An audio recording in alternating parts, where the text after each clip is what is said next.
Bezrat Hashem, bonjour à tous. Et en tout cas, Bezrat Hashem, c'est un Chodesh Tov Umvorach.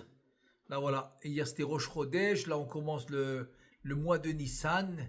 Et cette année, Tafshin Pehe, ok, Nissan Tafshin Pehe, 5785. Alors c'est avril 2025. Là, le Pessar, il va tomber, c'est-à-dire le Leil HaSeder, le soir du Seder va tomber, Motzai Shabbat, samedi soir.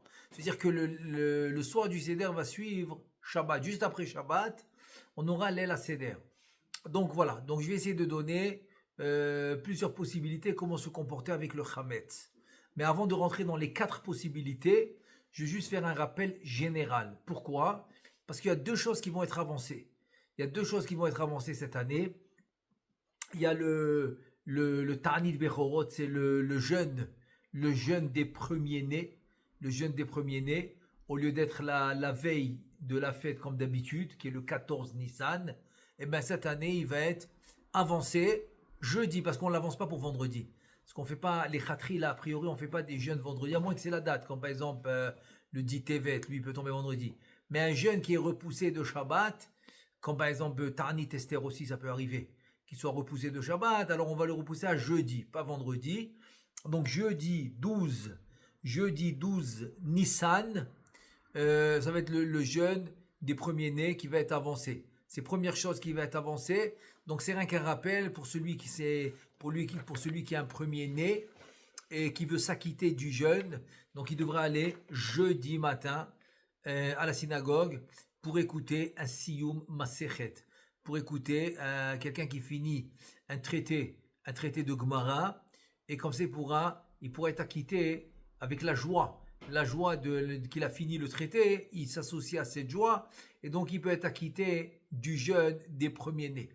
Parce que habituellement, comme le jeûne il tombe la veille de Pessah, donc c'est pas tellement évident de rentrer dans la fête en jeûnant, puisqu'on ouvre le jeûne avec un verre de vin. Parce que dès qu'on fait le kidouche, donc le premier verre, c'est le premier des 4 verres. Donc c'est pas évident. C'est pour ça qu'on s'acquitte du jeûne. Cette année, à la fin du jeûne, il n'y aura pas les 4 verres, ça va être Bdikat Hametz. C'est la deuxième chose qu'on a avancée. Parce que Bdikat Hametz, d'habitude, c'est le 13 au soir, qui est la veille du 14, ce qui est la veille de Pessah. Cette année, on ne peut pas le faire puisque ça va tomber vendredi soir.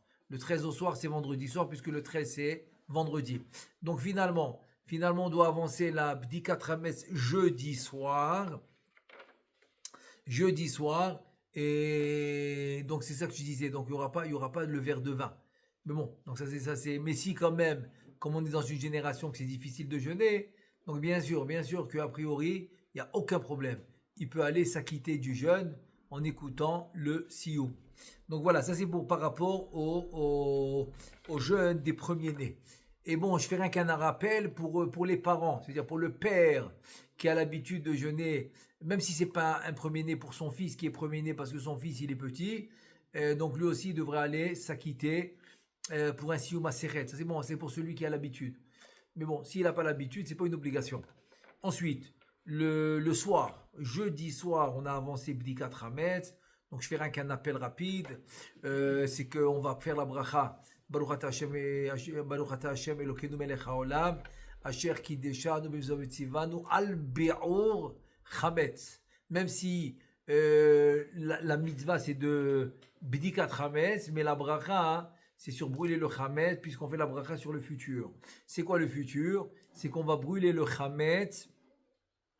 Et ça aussi, voilà, pardon, c'est une troisième chose qui va être avancée, parce que d'habitude on brûle le Hametz le 14 Nissan, et cette année le 14 Nissan c'est Shabbat, donc on va brûler le Hametz vendredi. Donc sur le fait qu'on va le brûler vendredi, on fait la bracha B'or Hametz. Donc la mitzvah de Bdikat Hametz est la même. Après qu'on a fini Bdikat Hametz, donc on va faire l'annulation comme d'habitude. L'annulation comme c'est écrit dans le Sidour, il faut suivre le Sidour, parce que l'annulation du soir qu'on vérifie le Hametz, c'est le matin, hein, elle est un peu différente. Et là, il y a encore une deuxième différence, c'est que la vraie annulation, elle va pas être vendredi matin, elle va être Shabbat matin, après qu'il aura fini avec le Hametz. Bon, encore une fois, ça va dépendre des 4 possibilités que je vais amener tout à l'heure. Dès que je finis de faire ces rappels, je commence les 4 possibilités. Donc, il a fini le Bdikat Hametz, il a fait l'annulation, comme c'est mentionné dans le Sidour, de l'annulation du Hametz après l'Abdikat Hametz. Maintenant, vendredi matin, même que c'est pas vraiment le moment de brûler parce qu'on doit le brûler Shabbat, mais on peut pas le brûler Shabbat. Donc vendredi matin, on va quand même respecter l'heure. On va quand même respecter l'heure de brûler le Hametz comme tous les ans, même si cette année, on n'est pas obligé de respecter l'heure. Pourquoi? Parce que c'est pas encore, on a le droit de manger encore le Hametz tout le vendredi, et vendredi soir, jusqu'à Shabbat matin, jusqu'à 10h. Jusqu'à 10h du matin, on a le droit de manger encore le Hametz Shabbat matin. Donc, oui, je vais faire je signale que tous les horaires que je vais donner, c'est les horaires de Jérusalem. De Jérusalem, c'est les horaires ici. Maintenant, chacun qui se trouve dans une autre ville ou dans un autre pays, donc il va être obligé de vérifier ses horaires dans le calendrier local. Dans son calendrier local, il devra vérifier les horaires. Voilà, donc les horaires que moi je donne, c'est par rapport à Jérusalem. Donc à Jérusalem, par exemple, on a le droit de manger le Hametz jusqu'à Shabbat matin à 10h du matin. Donc c'est pour ça que brûler vendredi, on peut le brûler à n'importe quelle heure. Mais quand même, pour ne pas se tromper l'année d'après, pour rester dans les mêmes normes, de brûler le Hametz à une certaine heure. Donc cette année aussi, on va a priori, les Khatrila, on va respecter l'heure comme tous les ans. Donc c'est quoi l'heure qu'on doit respecter? Donc à Jérusalem, l'heure à respecter pour brûler le Hametz, il va être 11h20. C'est-à-dire on va le faire avant 11h20. Voilà. Faire 11h comme ça maximum, le temps qui brûle, 11h20. Donc 11h c'est bien. 11h maximum de brûler le Hametz vendredi matin. Voilà, ça c'est pour le rappel. Ça c'est pour le rappel des choses qu'on a avancées. Maintenant, on va passer aux 4 possibilités. Maintenant, arrivé à Shabbat, donc j'ai le droit de manger le pain vendredi soir et j'ai le droit de manger le pain Shabbat matin, comme on a dit, jusqu'à 10h. Donc la première Séouda, c'est possible. Évidemment, faire attention au Hametz, parce que la cuisine, les ustensiles, tout est caché les Pessah. Donc évidemment qu'il faudra faire attention, manger son pain. Il faut acheter un pain qui ne fait pas trop de miettes. D'habitude ici, par exemple à Jérusalem, on a l'habitude des pitotes. Pour celui qui veut faire les Séoudot avec le pain, etc., les pitotes par exemple. Les pitotes, c'est bien, ça ne fait pas trop de miettes. Et donc il mange son kazaït, après il doit se débarrasser du pain de la table, comme ça s'il amène des aliments qui sont cachés à l'épaisseur, etc. Donc tout ça, il faudra faire attention, très bien. Donc vendredi soir, il n'y a pas de problème.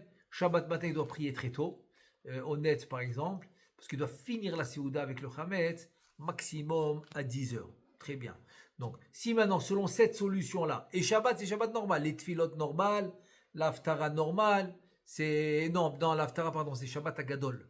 Ça va être Shabbat Agadol. Je parle du 14 Nissan, qui est le 12 avril, je parle.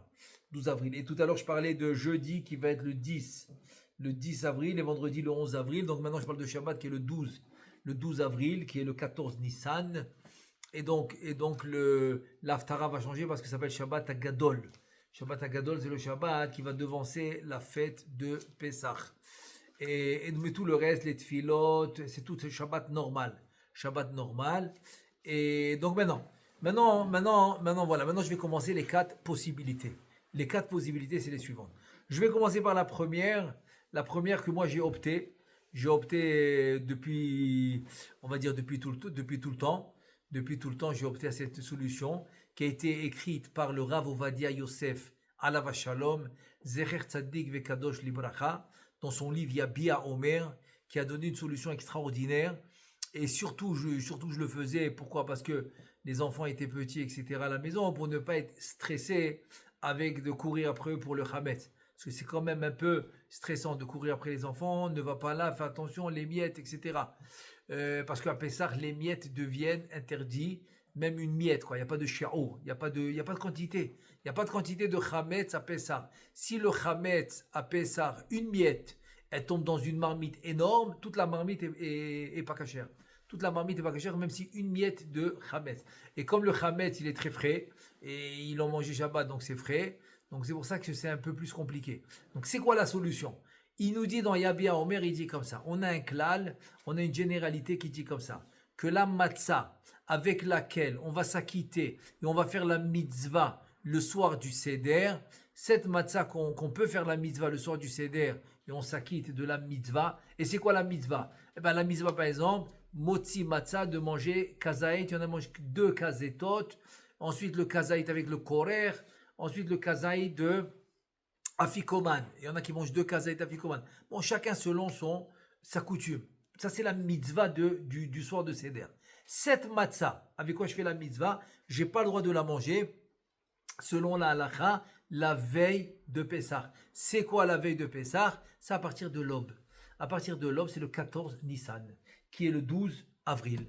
Le 12 avril, 14 Nissan, la matzah de l'aile du soir du Seder, j'ai pas le droit de la manger, Shabbat. Voilà. C'est à partir de l'aube. Donc ça veut dire que quoi? Selon la halakha stricte, j'aurai le droit de la manger vendredi soir.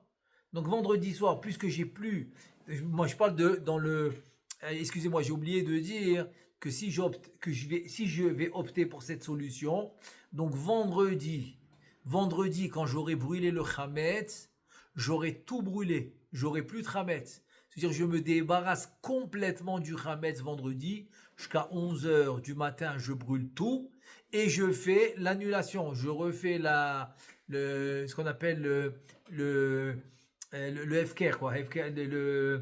Annuler le chametz, comme on a l'habitude, la coutume de le faire 2 fois.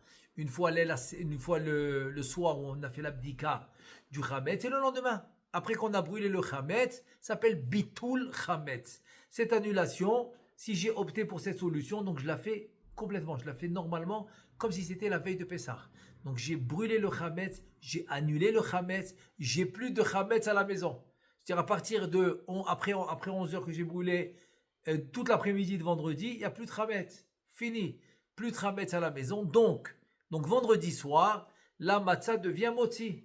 Et donc, strict halakha, j'ai le droit de manger la matzah, même si je vais m'acquitter le soir du Seder, j'ai le droit de la manger le soir qui est la veille de la veille, c'est-à-dire le soir du 14, le 13 au soir, qui est la veille du 14, qui est vendredi soir. Vendredi soir, c'est-à-dire le 12 au soir, le 12 avril au soir, qui est le 14 Nissan au soir. J'ai le droit de manger la matzah.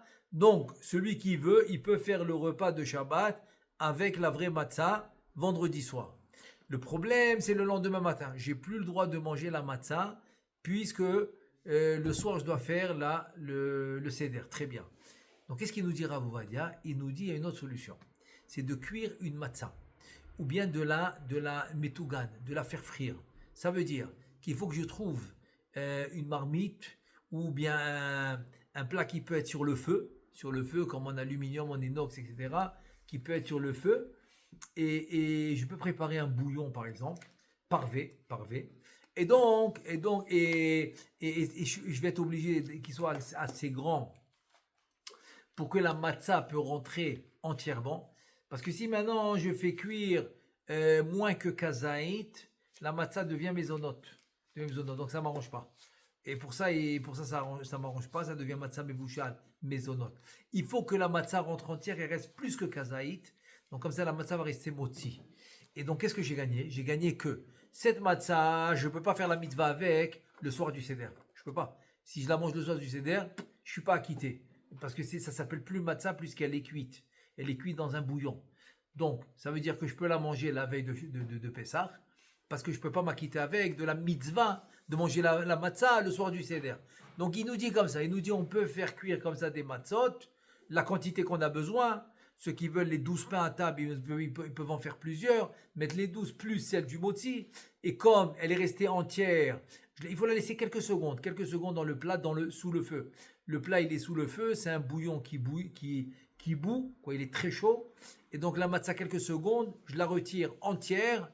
Je la mets sur un plat séché et le soir, il n'y a pas de problème, elle est motzi. Je peux faire avec mes 3 séoudotes.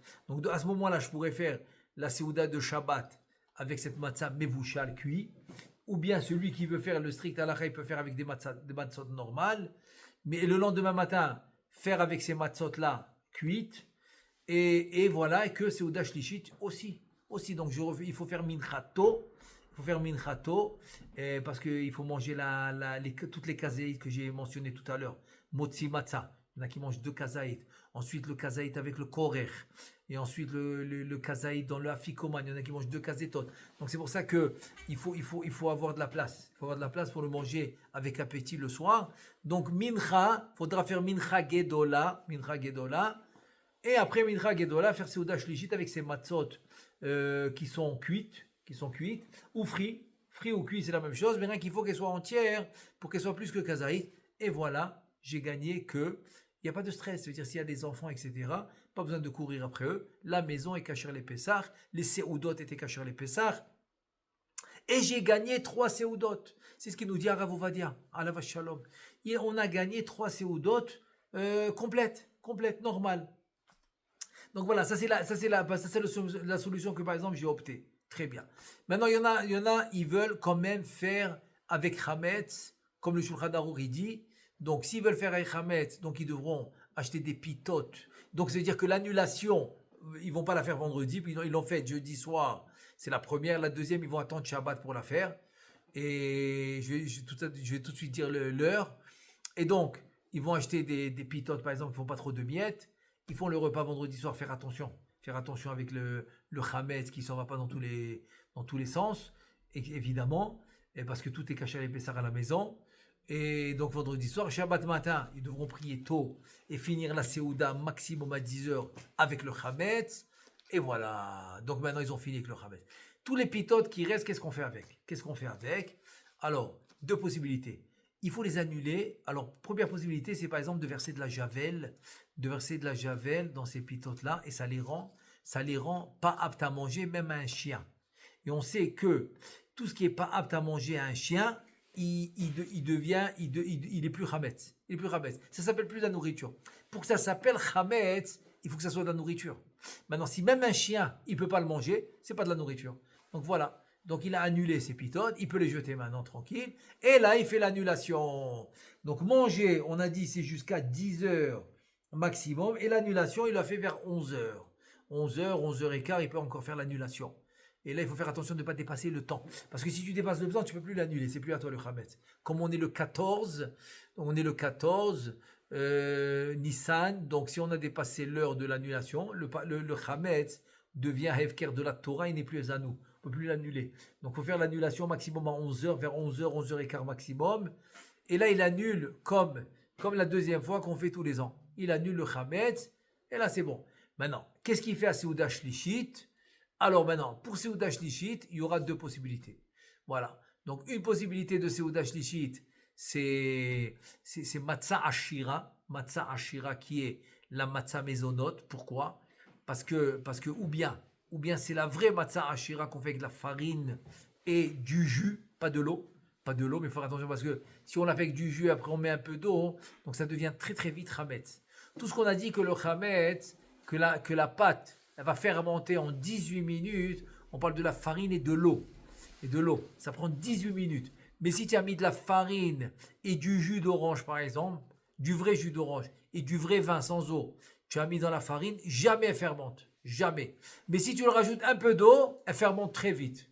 Donc voilà, il faut la faire sans eau. Ça, c'est la vraie matzah ashira avec de la farine. Donc, elle est maisonnote parce qu'elle a du goût avec le vin ou le jus. Donc, elle est maisonnote. Et donc, il faut manger shi'ou. C'est quoi le shi'ou? C'est 216 grammes. Si tu manges 216 grammes et tu fais minchato, donc tu fais la zoudato, 216 grammes, ça te fait motzi. Tu fais netilat yadayim et motzi dans cette matzah. Ça s'appelle matzah ashira. Et là, voilà, tu as eu seuda shlichit avec motzi et avec netilat yadayim et motzi. Très bien.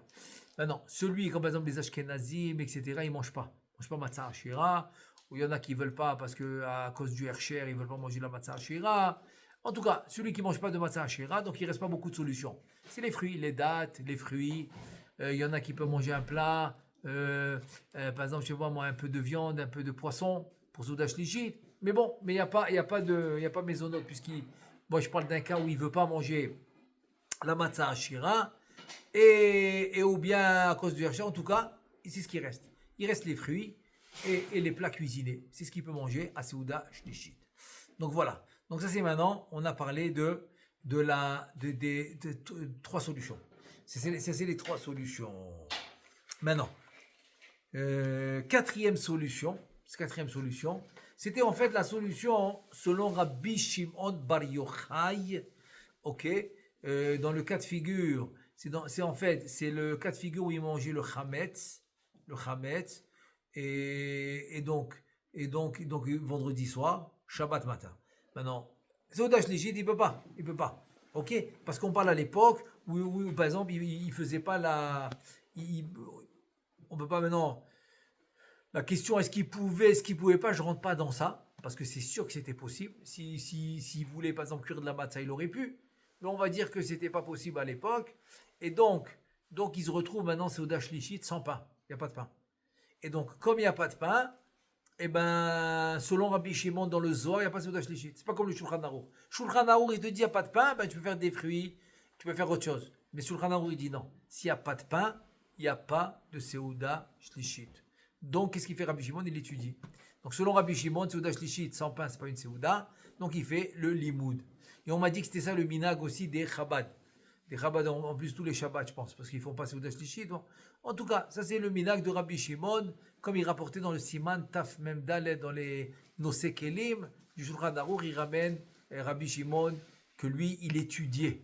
Il étudiait, comme il n'y a pas de pain, donc il étudiait cette Seuda-là de la veille de Pessah qui est Shabbat. Voilà, ça c'est la quatrième solution par rapport, je parle de Seuda Shlichit. Quatrième solution pour ça. Maintenant, ensuite, eh ben, le soir, on va passer à l'El Seder. Donc, ok, il faut savoir qu'il y a toutes les étapes. Kadesh, Urchatz, Karpas, Yachatz, etc. C'est toutes les étapes du Seder, plateau du Seder, etc. Donc, il faut rien que ne pas oublier. Je vais donner rien que le Seder rapidement le Seder parce qu'il y a une Havdalah à faire, comme ça tombe samedi soir. Alors comment on fait la Havdalah? Donc dans la Amida, il y a Todi'enu, là-bas c'est un Mavdil ben Kodesh, les Kodesh, dans la Amida, il y a ça, il faut faire attention. Arvit de Pessah, le 14 au soir, il y a là-bas aussi l'Havdalah dans la Amida, donc il faut faire attention de rajouter ce passage. C'est un Mavdil ben Kodesh, les Kodesh. Et ensuite, on a dans le Kiddush, c'est les Rachetevot Yaknehaz. Comment j'écris Yaknehaz? Yaknehaz, je l'écris comme ça. Yud, Kuf, Nun, He et Zain. 5 lettres. C'est quoi les 5 lettres? C'est les 5 étapes du Kiddush. Très facile. Donc, je commence. Le Yud qui était Yain, en fait, c'est quoi Yain? C'est Boré Pera Geffen. Évidemment, on va faire ce qu'on a l'habitude de commencer, et les Moadé Hashem, Vaïdaber Moshet, Moadé Hashem, tout ce que tu as l'habitude, l'El Shimuri, Moul Hashem, ce qu'on a l'habitude. Dès qu'on a fini ces introductions, on passe tout de suite au Sabré Maranan, Boré Perea Keven, c'est le Yud de Yaknehaz. Ensuite, on a le Kouf. C'est quoi le Kouf? C'est Kiddush. C'est quoi Kiddush? Eh bien, c'est la bracha longue. Baruch Hashem Elokeinu melech haolam, asher bach banu mikol ha'am, romamnu mikol ha'lishonot, etc. Mais après, on finit Baruch Hashem Mekadesh Israël ve'azemanim, s'appelle Kiddush, c'est le Kouf. Ça, c'est Yud Kouf. Ensuite, il y a le Nun. C'est quoi le Nun? C'est le Ner. Donc, on devra amener une bougie qu'on va allumer d'une bougie à l'autre, puisque c'est Yom Tov. On a le droit d'une bougie à une autre. On ne va pas créer le feu, mais on peut allumer d'une bougie déjà existante. Et donc, on va faire le Boré Meoré Ha'esh. Voilà, ça c'est le Nun. C'est la troisième bracha. En fait, c'est 5 brachot, quoi. 5 brachot. Troisième brachot. Quatrième bracha, c'est la Havdalah.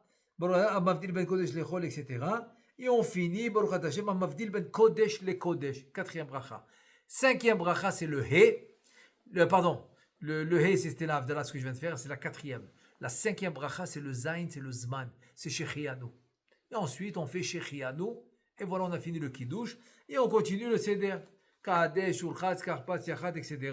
C'est la suite du Seder qui va continuer. Alors voilà, c'était juste pour mentionner ce qui est l'événement de cette année, que la soirée du Seder va tomber samedi soir. Et donc voilà, on a ramené les 4 possibilités, comment l'homme il peut faire cette année, Bezrat Hashem. En tout cas, d'abord Chodesh Tov, hier c'était Rosh Chodesh, donc Chodesh Tov Umvorach, Bezrat Hashem, et Pesach Kasher Vesameach, et Bezrat Hashem, comme ça, puis c'est un mois de Geoula, Benissa Nigalu, à Nissan, on a eu la rédemption.